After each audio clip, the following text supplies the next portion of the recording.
Bonjour à tous, merci d'être avec nous ce midi pour le Midi Conservation mensuelle du réseau Milieux naturels protégés.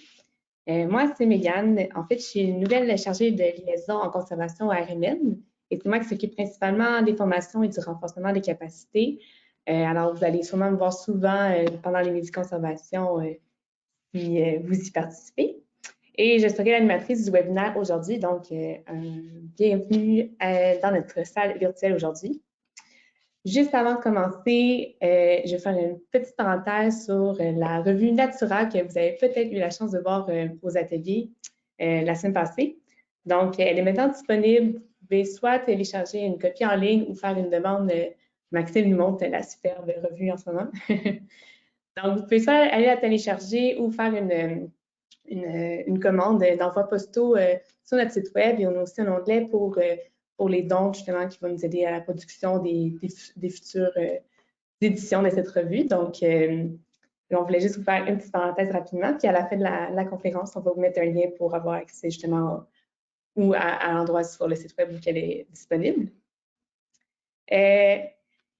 Sinon, aussi, pour les gens que ce serait la première fois qui participent à un midi conservation aujourd'hui, vous allez voir que c'est impossible pour vous d'ouvrir votre micro et d'interagir. En fond, nous, on ferme les micros, on veut vraiment éviter d'avoir d'interférences. Donc, si vous avez besoin de précisions sur un propos, vous avez des questions, vous allez voir à droite, en bas de votre écran, il y a une boîte chat. Donc, vous pouvez tout simplement écrire dans cette boîte-là, poser vos questions et je m'occuperai de les relayer à la fin de la conférence à nos deux conférenciers qui sont là avec nous aujourd'hui. Donc, ces deux conférenciers-là, c'est qui? En fait, il y en a Pascal Côté et Marie-Ève Lebert. Aujourd'hui, ils vont nous présenter l'Atlas des milieux naturels d'intérêt pour la conservation des Laurentides méridionales, qui est en fait un outil d'aide à la décision qui va vraiment pouvoir bénéficier à plusieurs utilisateurs. Donc, j'en dirai pas plus, c'est celui des experts.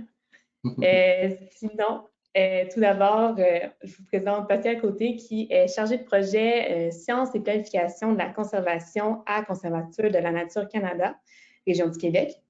Il est responsable de soutenir les équipes de CNC Région du Québec dans leur planification stratégique et accompagne les partenaires dans la conception de plans de conservation. Pascal assure aussi la coordination de l'Atlas de milieux naturels d'intérêt pour la conservation des Laurentides méridionales.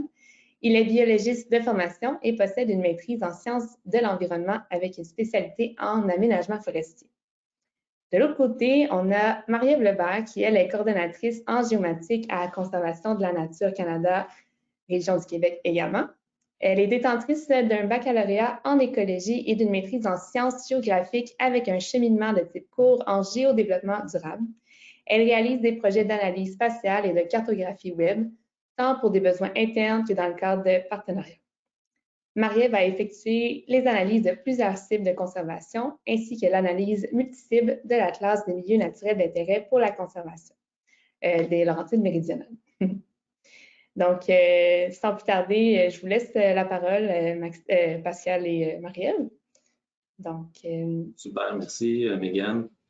Et en attendant que la présentation soit prête, là, je profite de l'occasion pour féliciter aussi le RMN pour les ateliers de la conservation qui ont eu lieu la semaine passée. Donc, moi, c'est la première fois que j'y assistais, puis c'était vraiment un super événement. Donc, bravo à vous et tous les partenaires qui l'ont organisé aussi. Est-ce que je suis en mesure de pouvoir partager mon écran? Est-ce que vous voyez mon écran en ce moment? Ouais, okay. Oui, on voit ton écran. Super. Donc, comme l'a mentionné Mégane, donc c'est une présentation qu'on fait à deux, c'est un duo. Donc, je vais m'occuper des premières sections. Vous allez voir, Maria va prendre la relève par la suite. Donc, sans plus tarder, donc oui, on va vous parler de la classe de milieu naturel d'intérêt pour la conservation dans les Laurentides méridionales, un long titre, mais qui dit bien ce que c'est. Donc, le plan de la présentation, on va d'abord vous présenter le contexte et la description du territoire en question. Ensuite, on va vous présenter la méthodologie qu'on a utilisée pour effectuer la sélection et la priorisation des milieux naturels. Va suivre ensuite les résultats et la présentation de la carte interactive avec les principales fonctions qu'on peut utiliser. On va ensuite y aller avec quelques exemples d'utilisation potentielle de la classe future et ensuite terminer avec les produits et les prochaines étapes comme telles.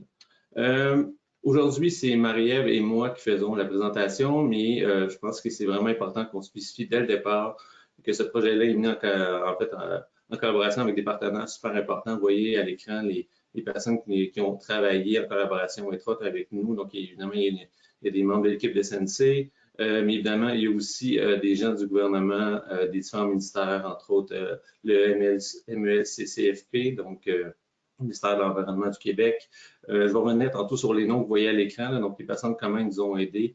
Mais c'est un projet vraiment qui est collaboratif, donc ils nous ont vraiment donné un coup de main pour nos analyses. Ils ont vraiment révisé avec nous le travail qu'on a fait. Donc c'est vraiment un travail étroit qu'on a fait avec ces partenaires-là. De l'Environnement Canada et Biodiversité Conseil, qui est une firme, entre autres, qui nous a donné un super coup de main pour l'analyse de deux des 4 milieux qu'on va vous présenter aujourd'hui, et Louise Gratton, que tout le monde connaît ou à peu près, qui est expert conseil, a travaillé aussi là, pour la première phase du projet. Donc, vous voyez, là, donc, une équipe là, qui est quand même assez importante là, pour ce projet-là. Donc, avant de commencer avec la classe, je pense que c'est important de clarifier un élément important.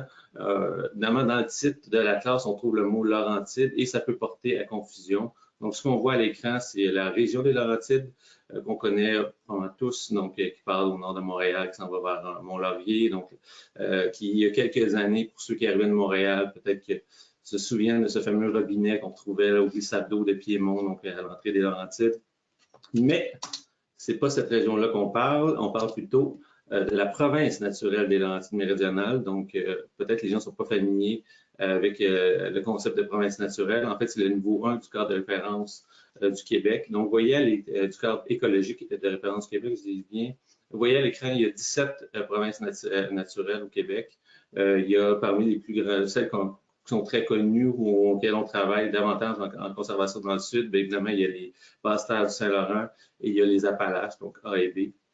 Et vous pouvez voir déjà que les Laurentides méridionales, c'est un immense territoire, vous voyez, 153 000 km². Ça contient, entre autres, en partie ou complètement 8 régions administratives, dont les Laurentides que je viens de vous présenter. Donc, il y a 31 MRC ou agglomérations aussi qu'on y retrouve, ainsi que des territoires ancestraux de 4 nations autochtones. Donc, un territoire où il y a beaucoup d'intervenants qui sont actifs, donc ce qui est quand même assez important comme élément. On trouve aussi 18 zones de gestion intégrée de l'eau, donc les zones où travaillent les différents OBV, les organismes de bassin versant. Donc, vous voyez là, donc l'étendue de la province comme telle. Aussi, en quelques chiffres, en termes de protection, parce qu'évidemment, la classe, ce que ça vise, finalement, c'est d'identifier des sites qui vont pouvoir aider, entre autres, à la conservation du territoire.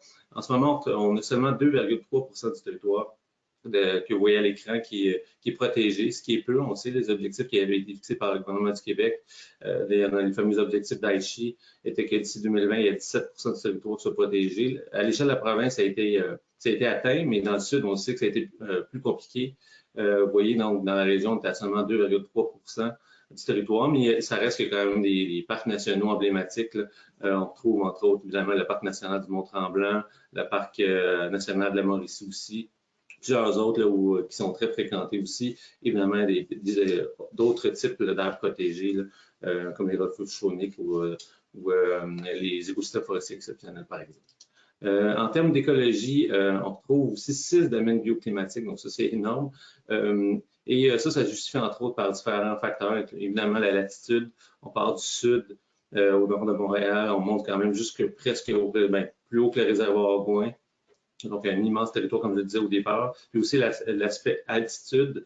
On peut voir là, dans Charlevoix, entre autres, qu'il y a la sapinière bleu-blanc de l'Est qui est présente, qui se justifie, entre autres, par les montagnes là, qui atteignent plus que 1000 mètres d'altitude dans cette région-là.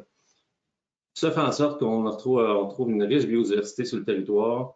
J'ai mis quelques exemples au niveau faunique. Donc, vous pouvez voir 215 espèces d'oiseaux qu'on trouve là, dans la province, donc 190 espèces qui ont été confirmées nicheuses dans le dernier Atlas des oiseaux nicheurs du Québec, 75 espèces de poissons, 54 espèces de mammifères, 25 espèces d'amphibiens et reptiles. Vraiment là, une très grande biodiversité. Je ne parle même pas des insectes, évidemment, parce que c'est méconnu. On sait que c'est des milliers d'espèces qu'on peut retrouver. La même chose au niveau de la floristique, donc c'est des centaines d'espèces qu'on a. Donc, en somme, un territoire qui est très riche en biodiversité, mais en parallèle aussi qui subit plusieurs pressions au niveau de ses écosystèmes. On sait dans le sud, entre autres, là, il y a du développement résidentiel et commercial qui se fait de plus en plus. surtout depuis la pandémie. On sait qu'il y a eu une migration là, des gens vers les Laurentides, entre autres, la Nodial, l'Outaouais, entre autres. Évidemment, plus au nord, on trouve un écosystème qui est forestier qui est très important. Et donc, tout ce qui est activité là, de récolte, de coupe forestière, c'est une menace, c'est une pression qui est importante sur les écosystèmes. La même chose au niveau des mines. Donc, il y a vraiment plusieurs types de menaces, types de pression sur les écosystèmes qu'on retrouve. Heureusement, on ne part pas de zéro parce qu'il y a une cinquantaine d'organismes en environnement qui sont actifs sur le territoire. Ça, c'est ce que j'ai pu recenser en cherchant par région. Peut-être qu'il y en a plus, là, mais il y a minimalement cinquantaine. Et ça, je ne parle même pas des dizaines d'associations de lacs qu'on retrouve dans chacune des régions. Là. On sait que c'est une région qui est très riche en lacs. Et donc, il y a vraiment là, beaucoup d'intervenants actifs au niveau de la conservation. Donc là, je viens de faire le topo de la région, du secteur où on travaille, donc qui est vraiment une région tout à fait immense. Et l'objectif du projet, comme je l'ai déjà un petit peu mentionné, c'est que initialement, c'était d'identifier et prioriser des milieux naturels d'intérêt pour la conservation, évidemment, dans le but de favoriser le maintien de la biodiversité. Le deuxième objectif qui était vraiment important avec le projet, c'est d'offrir un outil efficace aux organismes œuvrant sur le territoire. Et pour ce faire, on va vous l'expliquer dans le cadre de cette présentation-là. On met de l'avant une carte interactive qui va être disponible, qui va être libre d'accès gratuitement sur le site web de Conservation de la Nature Canada, de CNC. Donc, c'est une première pour le Québec. Et donc, ça va être c'était vraiment un des objectifs du projet, donc que ce soit facilement accessible, facilement utilisable, aussi la classe. Et en deuxième temps, un des objectifs du projet, c'est de participer aussi à l'élaboration de stratégies de conservation qui vont pouvoir se faire en deuxième temps. Donc, évidemment, la classe permet d'identifier les sites intéressants. Ensuite, à partir de cette identification-là, on peut élaborer des stratégies de conservation. On va travailler avec des partenaires pour le faire. Et donc, c'est vraiment un deuxième objectif dans un deuxième temps, ce qu'on vise à partir du projet de la classe. Donc, l'origine du projet, bien évidemment, comme je viens d'un peu le mentionner, il y avait vraiment une nécessité d'avoir un outil d'aide à la décision qui permet de déterminer où on agit en conservation. C'était vraiment la base. Donc, il y avait plusieurs initiatives qui avaient été faites ici et là, plus localement, mais vraiment d'avoir un outil d'aide comme ça qui est vraiment à l'échelle de toute la province naturelle. Ça a vraiment été fait. Il existait évidemment d'autres types d'atlas sur lesquels on pouvait se baser et on voyait vraiment la portée de ces projets-là. Donc, il y a la classe des Basses-Terres du Saint-Laurent et celui de l'estuaire du Golfe du Saint-Laurent qui ont été publiés en 2019. Et on voit déjà que c'est des atlas on a écrit qui fait leur preuve. Là, et je pense que tous ceux qui ont déjà utilisé un ou les deux atlas peuvent voir l'utilité de ces projets-là. Je pense que quotidiennement, ou en tout cas, du moins chaque semaine, il y a des gens qui utilisent ces atlas-là dans le cadre de leurs travaux en conservation. Donc, on voyait qu'il y avait vraiment un potentiel intéressant d'y aller avec un outil similaire à l'échelle des Laurentides. Donc, d'où la volonté de travailler à cet égard-là. Et aussi, il faut quand même le mentionner. Donc, vous voyez que les deux premiers atlas ont été publiés en collaboration entre le gouvernement du Québec et celui du Canada. Donc, et que les partenaires qui ont travaillé, donc les experts qui ont travaillé à ces deux atlas-là, ont travaillé sur la classe des Laurentides méridionales. Donc, c'est un produit qui était fait par CNC, mais c'est un produit qui est vraiment similaire à ceux qui existent. Donc, ceux qui ont déjà travaillé avec la classe des Basses-Terres du Saint-Laurent, vous allez vraiment vous retrouver avec celui des Laurentides méridionales. Donc, ce n'est pas un produit CNC, ça c'est vraiment important. Oui, c'est nous qui avons fait le produit, mais l'objectif, c'est vraiment que ce soit utilisé comme les deux autres atlas. D'ailleurs, c'est pour ça qu'on a travaillé en collaboration avec ces experts-là. Le projet, l'approche utilisée, on a travaillé au niveau, pour la planification du projet, on a suivi les standards ouverts pour la pratique de la conservation. Les standards ouverts, pour ceux qui ne sont pas familiers avec ça, c'est vraiment une approche de gestion adaptative qui est utilisée là, en conservation depuis plus qu'une vingtaine d'années maintenant. Et donc, ça a été élaboré, c'est une approche qui est reconnue mondialement. Et nous, chez CNC, on travaille avec cette approche-là depuis 2015 maintenant dans nos différents plans de conservation. Et les deux précédents atlas aussi ont travaillé avec les standards ouverts. Donc, il y avait tout à fait une logique de travailler avec ça. Sans rentrer dans les détails, il faut juste comprendre que parmi les 5 étapes que vous voyez à l'écran, le fameux schéma, au niveau de la conception, de la planification, une des premières étapes qu'on doit faire, c'est déterminer c'est quoi les cibles de conservation. Et là, c'est vraiment important de mentionner, par cible de conservation, on ne parle pas de pourcentage, on parle d'éléments qui nous tiennent à cœur, donc les éléments qu'on veut protéger. Dans le cadre de la classe, les sites de conservation, nous, on est avec les grands types d'écosystèmes, donc une approche classique. D'ailleurs, ce que vous voyez à l'écran, les 4 milieux qu'on a analysés de façon indépendante, donc milieu forestier, humide, aquatique et ouvert, c'est les mêmes milieux qui ont aussi été analysés dans le cadre de la classe des basses traditionnelles. Vous voyez, donc on n'a pas essayé de réinventer la roue, on est allé vraiment avec une approche de type filtre brut, grossier. Donc, et pour les friches, pour les milieux ouverts, vous voyez qu'il y a vraiment comme 2 éléments là, mentionnés, les friches et les prairies agricoles. Les analyses ont été faites de façon distincte pour ces 2 types de milieux-là. D'une part, les friches, pour ceux qui ne sont pas trop familiers, donc c'est vraiment des milieux qui sont soit laissés à l'abandon en milieu agricole ou soit qui résultent de perturbations en milieu forestier. Donc, des milieux qui sont vraiment des milieux en transition, qui sont très fréquentés, entre autres, par les oiseaux champêtres. Donc, les milieux ouverts, l'analyse, pourquoi on a travaillé avec ces milieux-là, c'est qu'il y a vraiment un intérêt pour les oiseaux champêtres qui sont en très, très gros déclin là, partout en Amérique du Nord et le Québec inclus. Pour les prairies agricoles, ce que ça concerne, c'est essentiellement des cultures pérennes, donc des cultures fourragères. Donc, pourquoi une analyse différente entre les 2 milieux? C'est que les prairies, évidemment, c'est un milieu qui est encore utilisé par les agriculteurs, donc nécessairement l'approche au niveau de la conservation n'est pas la même qu'un milieu qui est laissé à l'abandon comme les friches. Donc, d'où l'intérêt à travailler de façon distincte ces 2 types de milieux. Encore une fois, voici les 4 milieux dans lesquels on a fait nos analyses. Donc, milieu humide, je reviens parce qu'il y a vraiment les partenaires, je trouve ça important de le mentionner, où ils ont travaillé. Donc, il y a Biodiversité Conseil, comme je le mentionnais, qui a fait les analyses de base pour les milieux humides et les milieux forestiers en première étape du projet, donc l'équipe de Kim Marino. Il y a aussi des experts du ministère qui nous accompagnent à travers ces étapes-là. Donc, dans le cas des milieux humides, c'est Daniel Lachance du MLCCFP. Pour le milieu forestier, c'est Louise Gratton aussi qui a donné un bon petit coup de main là-dessus. Ensuite, dans un deuxième temps, le milieu aquatique, on a fait des analyses avec l'équipe de Marie-Josée Côté au MLCCFP, donc avec Daniel Blais et François Labelle, entre autres. Et pour les milieux ouverts, on a eu la chance de compter sur la présence et l'aide de Benoît Jobin d'Environnement Canada. Benoît, pour ceux qui le connaissent, savent que c'est vraiment un des grands experts sur les milieux ouverts au Québec. Donc, vous voyez que c'est des experts, comme je le disais, qui ont déjà travaillé sur les autres atlas. Donc, on a vraiment eu la chance de pouvoir compter sur leur aide pour le présent projet. Pour les cibles en détail, donc les cibles, je le répète, c'est vraiment l'aspect, c'est vraiment les écosystèmes qu'on a analysés. Donc, les milieux forestiers, vous voyez, on a travaillé en forêt tempérée et forêt boréale, évidemment les 2 types de forêts qu'on trouve à l'échelle du territoire analysé. Vous voyez, en termes de superficie aussi, on a, et de loin le milieu le plus présent, avec 115 000 km², donc plus de 75 de la province naturelle qui est couverte de forêt. Ensuite, les milieux humides, vous voyez, il y a 4 types de milieux humides qui ont été analysés de façon simultanée. Donc, les marais, les marécages, les tourbières, l'eau peu profonde, comme les étangs. Donc, ça représente autour de 13 du territoire. Les milieux aquatiques, donc une analyse autant des cours d'eau et des lacs. Ça n'avait pas été fait jusqu'à maintenant dans les autres atlas. Et c'est surtout au niveau des lacs. Et donc, c'est vraiment autour de 9,2 du territoire. Et les milieux ouverts, comme j'expliquais, les 2 milieux différents, donc représentent seulement 0,5 du territoire. Donc, ceux qui sont habitués de travailler peut-être plus au niveau des basses salariales, vous voyez que le contexte est complètement différent avec la faible présence des milieux ouverts. Évidemment, un élément non négligeable, il y a les milieux anthropiques. Évidemment, ce n'est pas une cible de conservation, c'est vraiment juste un type de milieu qu'on trouve. Donc, ça représente un petit peu moins que 2 du territoire. L'unité spatiale qu'on a utilisée, évidemment, la province naturelle est immense, comme je le répète depuis le début, et faire une analyse qui a été à l'ensemble de la province, mais évidemment, ça a certaines limites.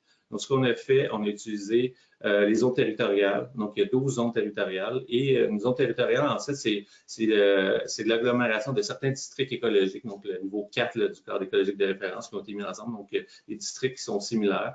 C'est pas nous qui a créé ces zones-là. Donc, c'était vraiment les gens du ministère de l'Environnement. Donc, entre autres, Frédéric Poisson, là, qui était vraiment, c'est son analyse à lui qui a fait au tournant des années 2010. Et donc, nous, on a utilisé ces zones-là. L'avantage d'y aller avec une zone qui est de plus petite superficie par rapport à la province naturelle, c'est qu'il y a des objectifs de conservation qui vont être plus spécifiques à chacune des zones. Puis aussi, il y a certaines analyses qu'on a adaptées en fonction des unités. Vous allez voir dans un instant, vous allez comprendre les genres de petites modifications qu'on a amenées en fonction des zones territoriales. Donc, comme je le mentionnais, nos analyses sont faites de façon séparée par type de milieu. Le premier étant les milieux forestiers. Et l'unité d'analyse de base sur laquelle on a travaillé dans le sud, c'est les fragments forestiers. Donc, les zones 4, 10 et 11, on retrouve vraiment proche justement de la vallée du Saint-Laurent. Donc, et les fragments forestiers, qu'est-ce que c'est? C'est une portion de matrice forestière de 10 hectares ou plus qui est non fragmentée par des éléments anthropiques. Et par éléments anthropiques, on parle de milieux urbains, de milieux agricoles, de routes verbalisées, de chemins de fer, de lignes à haute tension. Et évidemment, dans le sud, où il y a vraiment la présence humaine est plus importante, on retrouve ces éléments-là de façon plus importante. Donc, nécessairement, il y avait une logique du fragment forestier. Par contre, plus au nord, étant donné que la présence humaine est vraiment moins importante, bien, si on avait utilisé le fragment forestier dans les zones 3 et 7, par exemple, ceux qui sont vraiment plus au nord, on se serait retrouvé avec d'immenses fragments qui ne nous auraient pas permis de faire une priorisation. Il faut garder en tête que l'objectif du projet, c'est de faire de la priorisation, de cibler les milieux qui sont le plus intéressants pour la conservation. Donc, d'y avoir un seul grand fragment, bien évidemment, on n'atteint pas l'objectif. Donc, on est allé avec une approche qui est l'unité d'analyse qui est différente, qui est le regroupement de type écologique forestier. Donc, qu'est-ce que c'est? C'est des regroupements de peuplements forestiers qui sont adjacents, qui partagent le même type écologique simplifié. Donc, vous pouvez voir là, à l'échelle de la carte, si on fait un zoom-in, vous pouvez voir donc chaque élément là, qui est désigné. Donc, ça, c'est un regroupement forestier, un peuplement forestier qui est différent. Donc, et évidemment, vu qu'ils sont du même type écologique, bien, on les a mis dans un seul regroupement comme tel. Donc, ça fait en sorte qu'on se retrouvait avec des fragments qui sont, avec des unités qui sont plus petites qu'un immense fragment forestier. Pour les milieux humides, donc le deuxième milieu qu'on a analysé, on est allé avec une approche, on a utilisé comme unité de base le complexe de milieux humides. Qu'est-ce qu'un complexe de milieux humides? Ben, en fait, ça regroupe tous les milieux humides dont les frontières sont communes ou situées à une distance maximale de 30 mètres les uns des autres. Donc, ça peut être deux milieux de nature différente. Ça pourrait être, exemple, on retrouve une tourbière à côté d'un marécage, et vu qu'ils sont adjacents, on va faire un seul complexe avec ces deux milieux-là. Et le 5 hectares, les superficies, on sait que la superficie de base, c'est vraiment importante pour plein de fonctions. Et donc, nous, on a utilisé l'unité qui avait été, entre autres, utilisée par les deux autres atlas auparavant. Donc, on n'a pas essayé, comme je le disais, de réinventer la roue. On s'est vraiment basé sur des travaux qui ont été faits aussi par le passé. Pour les milieux aquatiques, ça, c'est vraiment une nouvelle approche qu'on a fait. Donc, on est allé avec des unités écologiques aquatiques. Donc, comme je le disais, donc on a utilisé, on a analysé les milieux lotiques, les cours d'eau et lentiques, qui sont les plans d'eau. Donc, pour les deux, on a utilisé les unités écologiques aquatiques, les UEA. Et qu'est-ce qu'un UEA? C'est vraiment, c'est une unité, c'est des portions du réseau hydrographique de surface qui possèdent des propriétés, des caractéristiques physiques et des fonctions relativement homogènes. Vous pouvez voir sur la carte, là, donc ici, c'est un exemple d'unité linéaire, donc d'un cours d'eau. Vous voyez que les différentes couleurs spécifient vraiment des UEA différentes. Et au niveau typologique, donc des types d'unités, il y en avait 26 au niveau linéaire, donc pour les cours d'eau, et 25 pour les plans d'eau, comme tel à l'échelle de la province naturelle. Pour les milieux ouverts, donc on a utilisé comme unité de base la parcelle de friche à partir de l'inventaire écoforestier du Québec méridional. Donc, et pour les prés agricoles, on est plutôt avec les parcelles de culture pérenne, la financière agricole, puis aussi l'inventaire des cultures d'agriculture et agroalimentaire Canada. Et vous pouvez voir que pour les deux milieux, on a fait le même type d'approche. Donc, on a les parcelles de moins distantes de moins de 50 mètres ont été fusionnées ensemble. Puis la superficie minimale pour pouvoir être analysée était de 5 hectares. Encore une fois, pourquoi 5 hectares? Bien, entre autres, les études avaient montré que certaines espèces d'oiseaux champêtres sont peu ou pas présentes là, dans le milieu qui sont de moins de 5 hectares. Puis l'idée de fusionner aussi celle qui était adjacente, c'est que les oiseaux champêtres, entre autres, ont besoin vraiment d'avoir à l'échelle du paysage davantage de milieux. Donc, il y avait une logique de pouvoir fusionner des parcelles qui avaient moins de 50 mètres de distance, donc des parcelles qui, pour un oiseau, ne fait pas de différence s'il y a une limite aussi faible entre les deux milieux. Donc là, maintenant, je vais laisser Marie-Ève prendre la relève pour l'analyse comme telle qu'on a procédé là, à partir de ces unités d'analyse. Oui, donc pour réaliser les analyses, on a utilisé deux types de critères différents. On a utilisé des critères de sélection et des critères de priorisation. Donc, les critères de sélection, ça permettait d'identifier vraiment les sites qui sont de haute importance pour la conservation, un peu les incontournables. Et donc, dès qu'il y avait au moins un des critères de sélection qui était présent, on sélectionnait le site. Les critères de priorisation, ça servait à donner un ordre d'importance aux différentes parcelles d'habitat. Donc, plus la parcelle était importante pour la conservation selon nos critères, plus elle était en haut de la liste. Et c'est donc ces deux types de critères-là qui nous ont permis de ordonner toutes les parcelles d'habitat selon leur importance pour la conservation. Donc, dans les étapes, on commence par faire la sélection. Une fois qu'on sait c'est quoi nos parcelles qui sont sélectionnées et ceux qui ne sont pas sélectionnés, on vient ordonner à l'intérieur de ces catégories-là selon notre indice de priorisation. Et une fois qu'on a l'ordre de toutes nos parcelles d'habitat, on est capable d'aller chercher ceux qui sont les plus importantes pour la conservation selon notre seuil.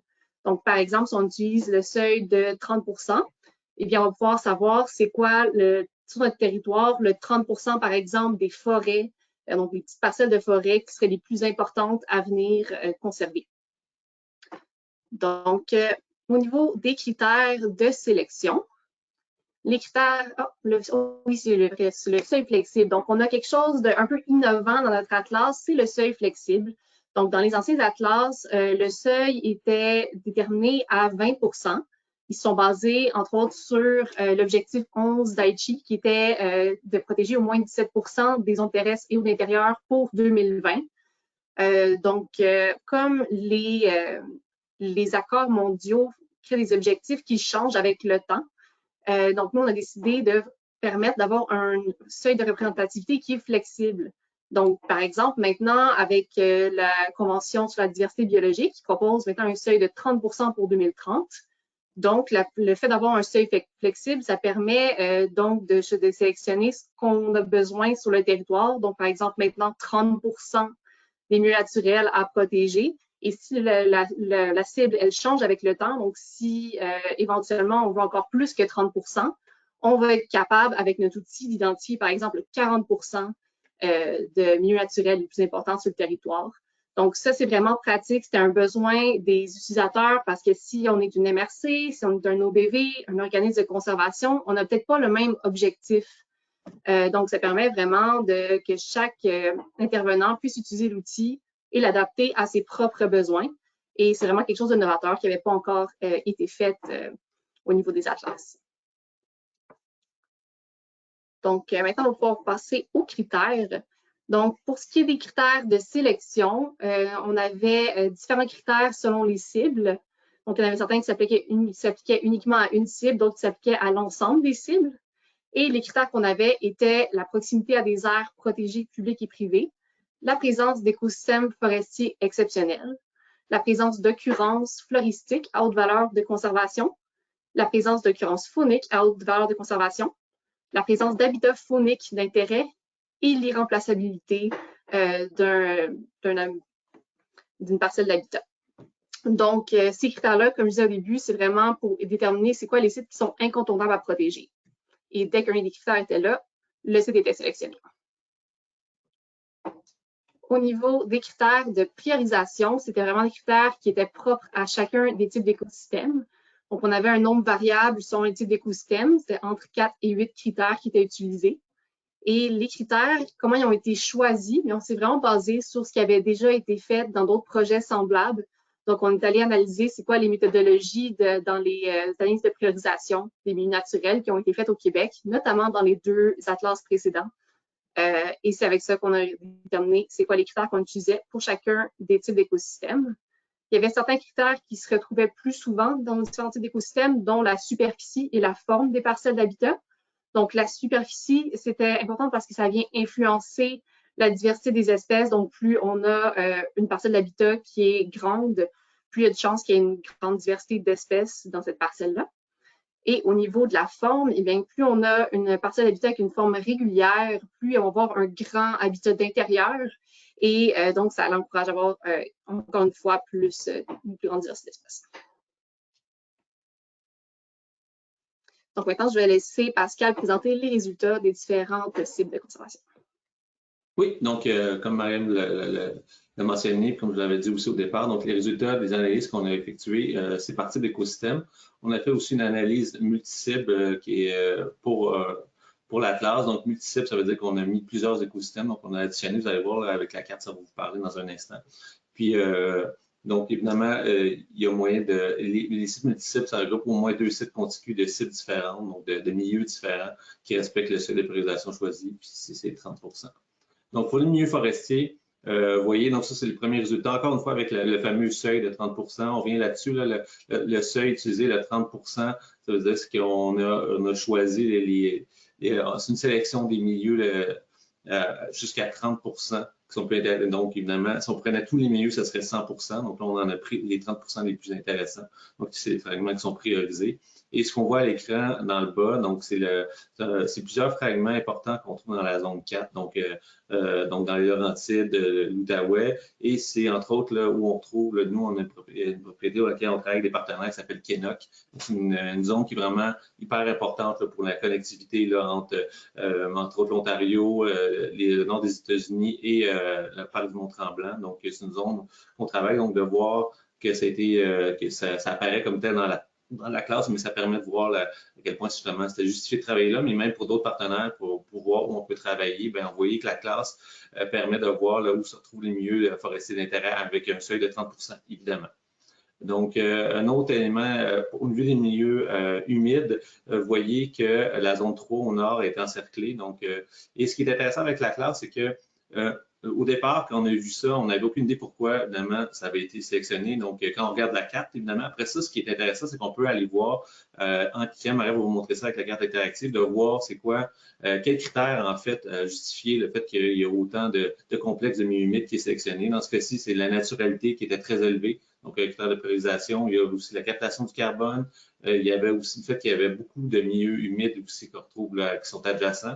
Donc, ça fait en sorte que la plupart des gros complexes qu'on trouve dans la zone 3 ont été sélectionnés. Donc, vous voyez qu'un utilisateur pourrait faire exactement le même travail qu'on a fait, c'est-à-dire de voir où se trouvent là, vraiment plusieurs éléments sélectionnés et comprendre pourquoi ça a été fait. Donc, avec la carte interactive, ça va être possible. C'est ça qui est intéressant. Pour les milieux ouverts, vous voyez, j'ai rien sélectionné, mais ce qui est intéressant, c'est la zone 4, 10 et 11, où évidemment on est dans le sud, c'est là qu'on trouve des milieux agricoles en général. Donc la zone 4, quelqu'un pourrait vouloir travailler avec les oiseaux champêtres, par exemple, et là, il va vraiment pouvoir voir où travailler, justement, quelle association d'agriculteurs contacter. Donc, il y a vraiment tous les aspects de conservation. Une fois qu'on a ciblé les milieux ou les zones où on veut travailler, bien là, ça devient plus facile, évidemment, pour mettre en place des stratégies en deuxième temps. Mais là, on voit que sur la carte, là, que la zone 4 est particulièrement riche pour les milieux ouverts. Pour les milieux aquatiques, donc ici, c'est les milieux lotiques, donc les cours d'eau. Encore une fois, on voyait que proche de Saint-Siméon, il y avait beaucoup de milieux qui avaient été sélectionnés. Et encore une fois, donc, il y avait vraiment un aspect qui avait une présence d'une aire protégée. Il y avait aussi l'aspect qui avait des habitats fauniques d'intérêt, entre autres des rivières à saumon. Donc, c'est là qu'on a pu comprendre pourquoi cette zone-là avait été fortement justement sélectionnée comme telle. La même chose pour ici, vous voyez dans la zone 2, ça c'est au niveau des lacs, donc des plans d'eau. On voit que dans la zone 2, là, il y avait une plus grande sélection là, des plans d'eau à cet endroit-là. Donc, c'était vraiment, encore une fois, la naturalité et la diversité aussi qu'on retrouvait à ce moment-là. Donc, pour chaque milieu, ça va être possible de faire ce genre d'analyse visuelle pour les utilisateurs de la carte. C'est ça qui est vraiment intéressant. Donc, et là, encore une fois, pour l'analyse multi-cible, donc ça, qu'est-ce qu'on a fait? C'est qu'on a additionné vraiment, vous voyez, là, c'est 2 cibles et plus. Donc, dès qu'il y avait une cible étant un milieu, évidemment, là, on parle de cible de conservation. Donc, quand on avait deux milieux qui s'additionnaient, bien là, on pouvait voir, on a mis vert quand c'est 2 cibles, 3 cibles de conservation, c'est jaune, et 4 cibles, c'est en rouge. Donc, vous pouvez voir, donc, encore une fois, quelqu'un voudrait utiliser la carte, il pourrait voir qu'on va dans la zone 9, ici, là, il y a au moins 2 ou 3 milieux qui ont été sélectionnés dans le milieu. Donc, on pourrait peut-être travailler davantage à cet égard-là. Donc, ça donne vraiment une première vision de la carte là, pour aider l'utilisateur comme tel. Donc, je laisse Maria compléter pour vraiment vous montrer comment fonctionne la carte interactive. Oui, donc au niveau de la carte interactive, c'est vraiment intéressant de rendre la carte interactive ouverte au public. Donc, tout le monde va pouvoir voir les résultats Et c'est vraiment simple d'utilisation, donc on n'a pas besoin d'avoir de connaissances en géomatique pour pouvoir regarder les résultats, jouer avec, trouver pourquoi un élément est plus important qu'un autre. Donc, c'est ça qu'on souhaitait faire avec cette carte-là. Donc, il y a plusieurs fonctions qui ont été intégrées dans la carte justement pour faciliter la consultation par les intervenants pour pouvoir vraiment bien comprendre les résultats. Et il va y avoir un guide d'utilisateur qui va être disponible pour bien comprendre comment utiliser au maximum cet outil-là. Une fois qu'on ouvre la carte, c'est ce qu'on voit. Donc, on voit les sites multi-cibles pour essayer de se diriger un petit peu sur le territoire, voir les endroits qu'on veut regarder en premier. Ce qu'on voit, c'est les sites multi-cibles avec un seuil de 30%. Donc, si on avait, on protégeait les 30% les milieux naturels, les 30% des milieux naturels les plus importants sur le territoire. Là, on voit où est-ce qu'il y a ces milieux-là qui sont les uns à côté des autres avec plusieurs cibles. Si on veut voir les résultats pour chacune des cibles, on a juste à zoomer. Et là, on va voir les résultats, encore une fois, avec un seuil de 30%, mais pour chacune des cibles individuellement. Et comme je mentionnais, c'est possible de choisir également son seuil personnalisé. Donc, si on ne veut pas voir le 30% des forêts les plus importantes sur le territoire, mais qu'on veut en voir 40% ou 20%, on peut le faire dans la carte en ligne. Donc, pour ce faire, on va aller sur le menu à la gauche dans la section avec les couches de données et on peut venir faire apparaître ou disparaître des couches de données sur la carte. Donc, si on clique sur le petit œil, on va pouvoir faire disparaître le seuil de 30%. Et on va pouvoir aller faire apparaître les couches avec seuil personnalisé qui se retrouvent en bas de la liste. Donc, quand on les fait apparaître, on va pouvoir voir, par exemple, dans cet exemple-ci, un 40%. C'est ce qu'on voit sur l'écran. Et comment on a choisi ça? Eh bien, c'est en allant dans le menu à gauche, dans la section filtre. Donc, on a un petit entonnoir.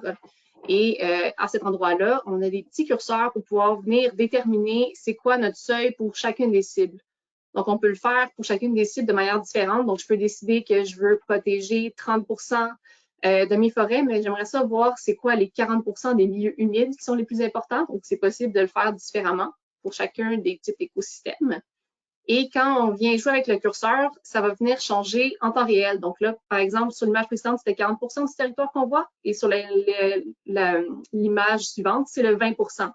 Donc, c'est vraiment intéressant de pouvoir venir jouer avec ça et voir les résultats en temps réel sur la carte. Et là, une fois qu'on a ça, si on se pose la question justement de pourquoi tel milieu fait partie du 30%, on peut venir cliquer sur les parcelles d'habitat. Donc, dans cet exemple-ci, on est allé cliquer sur le petit milieu humide qui est surligné en turquoise au centre de l'écran. Et c'est là qu'on peut venir voir la table d'attributs. Donc, dans la table d'attributs, on peut voir à partir de quel seuil que ce milieu-là est prioritaire. Donc, dans ce cas-ci, c'est dès qu'on choisit un seuil de 27% ou plus, on va avoir ce milieu-là qui va être prioritaire. Et ensuite, quand on regarde dans le tableau, on peut voir que, par exemple, celui-ci avait été sélectionné parce qu'il y avait une présence d'une occurrence faunique à haute valeur de conservation. Si on continue à descendre dans la table d'attributs, on peut voir donc tous les critères de sélection, ensuite les critères de priorisation et l'information résumée à la fin. Donc, on peut voir que, par exemple, ce milieu humide-là, il y avait beaucoup de naturalité autour. C'est très naturel dans la zone tampon de 200 mètres alentour du milieu humide. Donc, c'est une autre raison pour laquelle il se retrouve à 27%. Et à la fin, donc, on peut savoir s'il a été sélectionné ou non, c'est quoi son indice de priorisation et à partir de quel seuil de représentativité il va être considéré comme prioritaire. Donc, il y a d'autres petits outils qui sont pratiques dans la carte en ligne. On a entre autres en bas à droite un petit carré avec d'autres types de fonds de carte. Donc, si on clique dessus, on va pouvoir faire apparaître un fond qui va être d'imagerie satellitaire au lieu du fond topographique. Donc, ça peut aider des fois à avoir un petit peu plus de contexte sur ce qui se passe sur le territoire à cet endroit-là. D'autres outils qui sont pratiques, on a dans le haut à gauche deux petits outils. On en a un en bas qui est la règle. Donc, ça permet de mesurer des distances, des superficies, également d'obtenir des coordonnées géographiques de points sur le territoire. Et on a en haut l'option de capture d'écran. Donc, quand on clique là-dessus, on va pouvoir venir sélectionner une zone sur la carte et ça va faire une capture d'écran. Et on a également le choix de faire apparaître la légende ou la table d'attributs d'un élément qu'on a cliqué dessus. Donc, ce que ça va donner, c'est une image comme ça. Donc, dans ce cas-ci, avec la légende sur le côté, on peut choisir un titre, la télécharger. Donc, ça peut être pratique des fois pour partager les informations avec des partenaires ou pour mettre dans des rapports, etc. Donc, ça, c'est les éléments principaux de la carte interactive qu'on a présentement. Donc, ça va être vraiment facile pour les utilisateurs. Tout le monde va pouvoir voir c'est quoi les éléments les plus prioritaires sur le territoire et pourquoi ils sont prioritaires. Super. Oui. Merci Marie-Ève. Il y a un élément important, là, vous voyez les critères là, que Marie-Ève mentionnait pour quand c'est sélectionné ou priorisé. Évidemment, il va y avoir un guide, là, évidemment, un rapport méthodologique qui va décrire chacun des critères. Donc, quelqu'un qui veut comprendre exactement en quoi ça consiste les critères, bien évidemment, le rapport va être là pour pouvoir vous aider. Là. Donc, vous ne serez pas dans le néant, vous allez pouvoir vraiment comprendre facilement qu'est-ce qui se passe, qu'est-ce qui est chaque critère, en fait. Donc, en deuxième temps, évidemment, l'utilisation de la classe, c'est ça qui est un élément important. Donc, une fois que vous avez la carte va être publiée, qu'est-ce qu'on peut faire avec la classe? Bien évidemment, on le répète depuis le début, là, mais la classe c'est un outil d'aide à la décision qui va permettre d'identifier les sites et les secteurs à prioriser au niveau de la conservation. Un élément vraiment important. Donc, ça, c'est vraiment l'outil de base. Ensuite, dans un deuxième temps, une fois que vous avez vraiment ciblé les secteurs ou les sites que vous trouvez que vous trouvez importants, mais évidemment, les plans, les stratégies ou les designs de conservation, mais évidemment, ça va se faire dans un deuxième temps. Donc, c'est vraiment comme l'outil de base pour pouvoir justement travailler ces plans, ces stratégies-là de conservation. Il faut vraiment le voir comme ça. Comme on le disait, bon, c'est un outil aussi interactif qui facilite la communication entre intervenants. Marie m'a donné un exemple, donc en pouvant sélectionner vraiment des cartes, des zones de cartes. Donc, ça va vraiment même l'utiliser live avec des intervenants. Donc, ça pourrait être des organismes en conservation avec une MRC. Regarde telle carte, elle partage la carte directement live. Donc, il y a vraiment comme un aspect intéressant, interactif avec cette carte-là. Puis, des exemples d'intégration pour lesquels la classe pourrait être utilisée, évidemment, il y a les plans régionaux. Les fameux périmètres entre autres, pour l'analyse, l'éprécisation des milieux humides et hydriques. Nous, à l'interne, chez CNCA aussi, il y a nos plans de conservation. Donc, il y a vraiment une multitude de plans qui pourraient être utilisés, que la classe pourrait être utilisée. Pour ça, un petit exemple simple d'utilisation. Vous voyez, ça, c'est l'arbre décisionnel. On a la permission de la MRC des Laurentides pour pouvoir vous partager là, ces images-là. Donc, merci. Donc, entre autres, notre chargé de projet en géomatique, Jason Beaulieu, travaillé avec la MRC dans le cadre de leur analyse de priorisation des complexes de milieux humides. Et vous voyez que le critère 8 en bas, donc, en fait, c'est savoir si le complexe de milieux humides a été retenu dans la classe des milieux naturels des Laurentides méridionales. Donc, vous voyez que c'est pas la classe fait partie d'une liste de critères. C'est pas le seul critère. Donc, ça, ce type d'utilisation-là, vous pouvez s'en faire facilement. Donc, vous pouvez avoir une ordre décisionnelle comme ça, vous utilisez plein de critères en fonction de vos besoins. Et là, vous pouvez justement combiner les critères liés avec la classe comme telle. La même chose au niveau des milieux aquatiques d'intérêt. Donc, ça avait été ciblé là, comme tel avec la MRC des Laurentides. Et vous voyez, donc là, c'est un seuil de 20 qui avait été mis. Donc, en fonction des besoins, on revient encore avec ça, le fameux seuil variable. Donc, si vous visez 20 de milieux d'intérêt pour la conservation, bien, il y a moyen de prendre le 20 de cibler de cette façon-là. Vous pouvez monter à 30, 40, 50, peu importe. Donc, on voit que les besoins peuvent varier. Et donc, c'est un exemple concret là, ici à 20 les produits qu'il va avoir avec la classe, bien d'abord, évidemment, ce qu'on vise, c'est une publication complète de la carte interactive sur le site web de CNC. Là, j'entends déjà le quand ça va être disponible. Ça va être au courant de l'hiver prochain. La date exacte, là, je ne peux pas vous la dire, mais évidemment, on va faire de la publicité par rapport à ça, la promotion, l'information va être partagée quand ça va être disponible. Donc, d'ici là, si vous avez vraiment des questions plus précises, ça va, mais ça va être vraiment une fois que la carte va être disponible qu'on va pouvoir vraiment davantage vous aider, évidemment. Donc, mais soyez assurés qu'on va vous tenir au courant là, sur les dates en lien avec la publication de cette carte-là. On va aussi en parallèle publier des documents méthodologiques. Donc, vous voyez, là, comme je le mentionnais tout à l'heure, le fameux rapport méthodologique où les gens vont pouvoir vraiment s'y référer pour pouvoir bien comprendre les différents critères, même la méthodologie complète qu'on a utilisée pour la classe comme telle. Puis, ce qu'on veut faire aussi, c'est rendre la géodatabase aussi disponible sur Données Québec. Ce qui est le cas, entre autres, avec les deux autres classes comme telles. Donc, on veut faire pareil. Donc, les gens qui voudraient vraiment utiliser la base de données pour travailler de leur côté aussi, ça va être possible à travers les données, à travers Données Québec. Vous voyez, donc c'est vraiment un produit qu'on veut libre d'accès, facilement accessible. Donc, on est vraiment là-dedans. Les prochaines étapes, évidemment, ça va être la diffusion des résultats auprès des partenaires, comme on fait aujourd'hui, en fait. Là. Donc, on veut contacter aussi les MRC, les municipalités, tous les organismes de conservation, le gouvernement, les nations autochtones qui travaillent sur le territoire. On veut évidemment travailler à faire ces présentations-là dans le cadre de rencontres, forums, colloques, ateliers. Et donc, ça, c'est vraiment la première étape au courant de l'hiver et printemps 2023.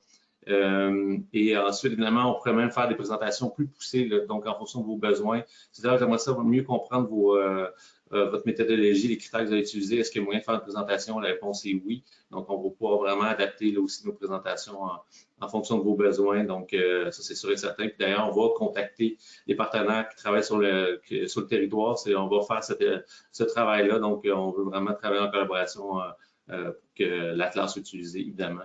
Puis en deuxième temps, comme on l'avait mentionné, on veut participer à l'élaboration des stratégies de conservation avec les différents intervenants régionaux. Pour terminer, on voudrait remercier évidemment nos partenaires, donc les experts et autres qui ont travaillé, mais aussi le bailleur de fonds du projet, c'est le gouvernement du Québec, donc dans le cadre du projet de partenariat pour les milieux naturels. Donc, sans ce partenaire-là, le projet n'aurait pas été possible. Donc, merci au gouvernement du Québec pour leur importante contribution au projet. Donc, c'est ce qui termine la présentation. Donc, si vous avez des questions, commentaires, c'est le moment. Et on voit à l'écran que je me suis un peu gâté. Donc, j'ai mis mes enregistrements du Canada là, comme image. Je suis ornithologue aussi. Donc, et c'est une photo que j'ai prise à Montmorency, au nord de Québec, donc dans les Laurentides méridionales, bien sûr. Donc, à vous la parole. Donc, je te laisse, Mégane, peut-être regarder. Oui. Mais merci beaucoup, Pascal et Marielle. C'est une très belle photo aussi. C'est le fun de finir là-dessus. Juste aussi mentionner que la présentation est enregistrée et elle va être disponible sur la chaîne YouTube. Fait que si jamais il y avait des trucs qu'on va passer peut-être rapidement ou peu importe, vous allez pouvoir retourner la voir. Et oui, en effet, on a déjà des questions qui sont rentrées. Donc, je vais y aller avec la première.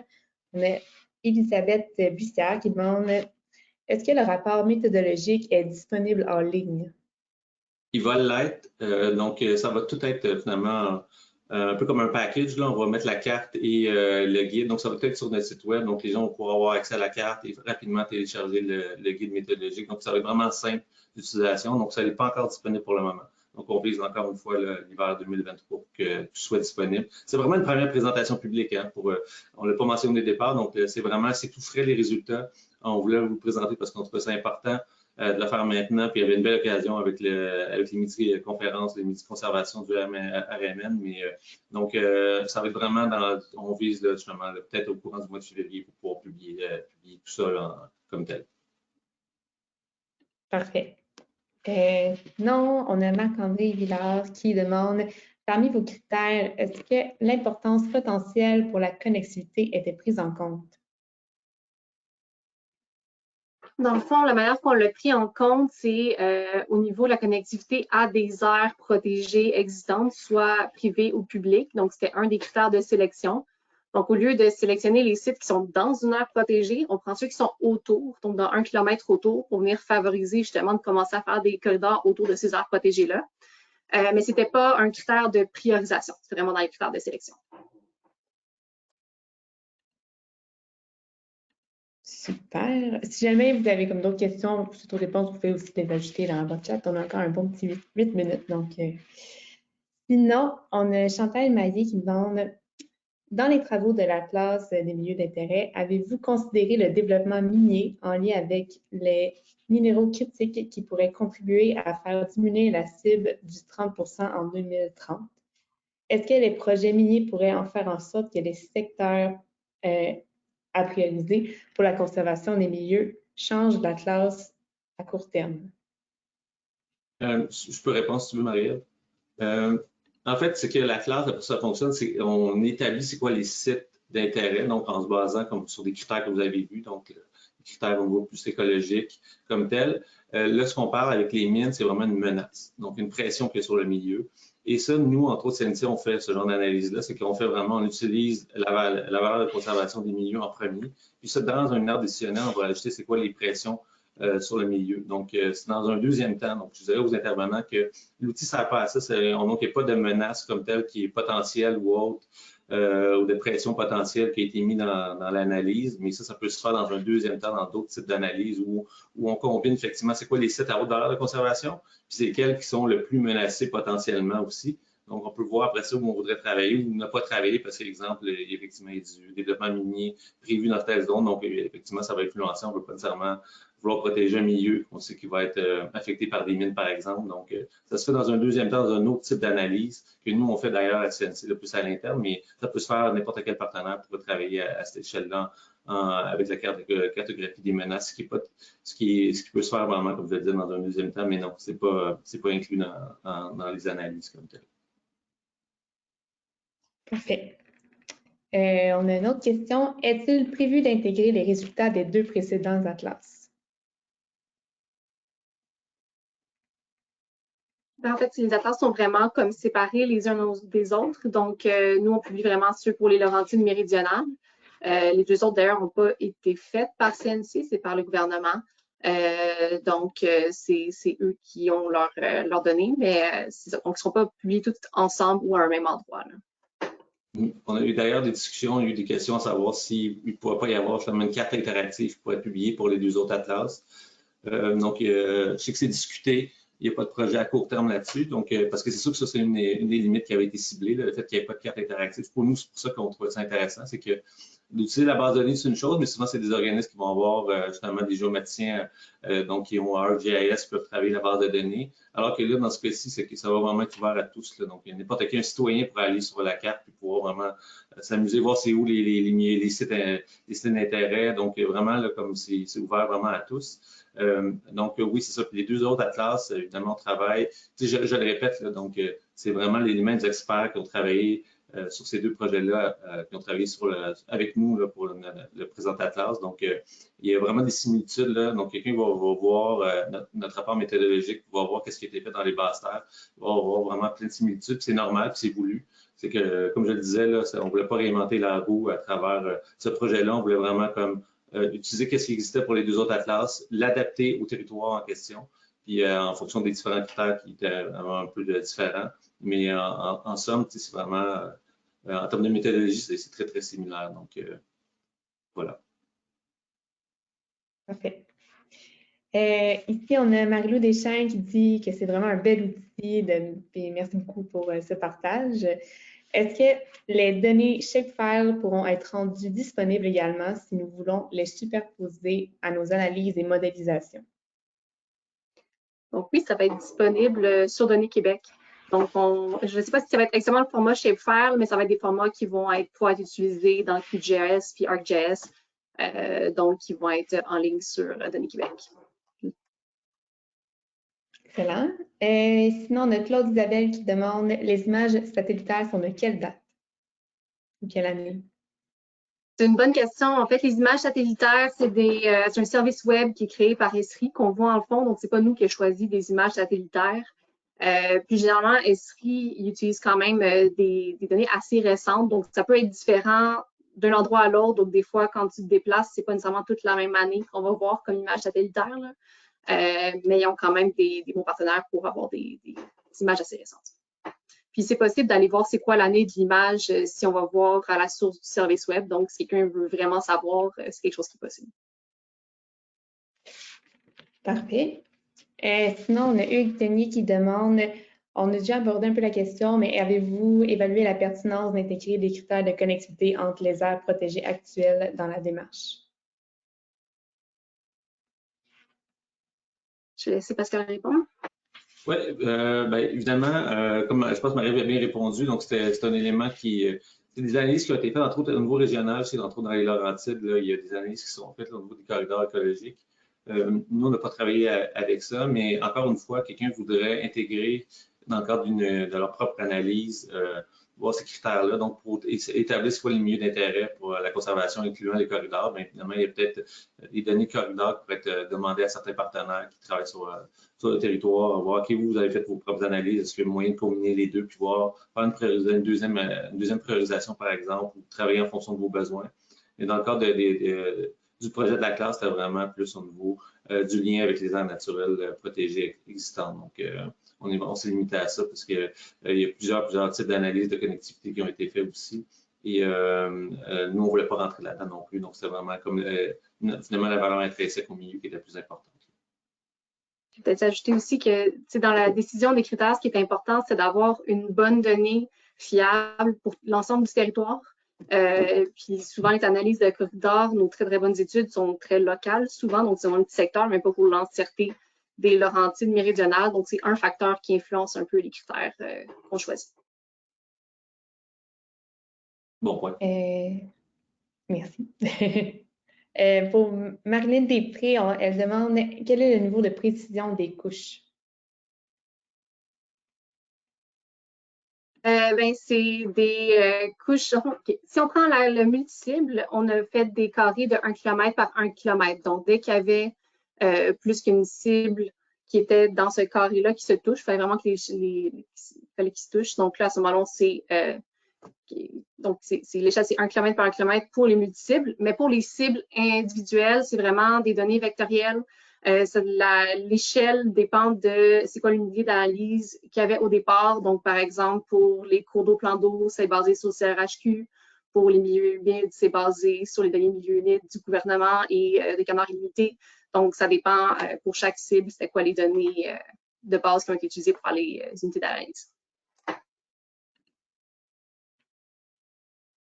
Donc, merci Marie-Ève. Il est déjà 1h. Il y a d'autres questions, mais si jamais vous voulez absolument les poser aux conférenciers, vous pouvez soit nous les envoyer à info@rmnat.org. Puis moi, je peux pouvoir les transférer à Pascal et à Marie-Ève, ou si vous pouvez les contacter, si vous avez leur contact, je pense qu'ils vont être très heureux d'y répondre aussi.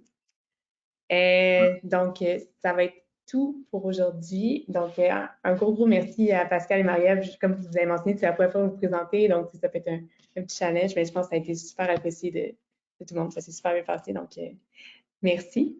Puis, je veux juste aussi faire un tout petit mot que notre prochain midi conservation aura lieu le 21 décembre. On reçoit les 2 personnes du Biodôme de Montréal qui étaient supposées faire une présentation en juillet, que finalement, ça n'avait pas fonctionné, donc elle est reportée ce 21 décembre. Donc, je vous invite à aller vous inscrire aussi à ce prochain midi conservation-là. Donc, c'est tout pour aujourd'hui. Merci à tous d'avoir été là et encore une fois, la présentation va être disponible sur YouTube si jamais vous voulez la réécouter. Super. Merci tout le monde. Merci pour votre écoute. Et bonne journée.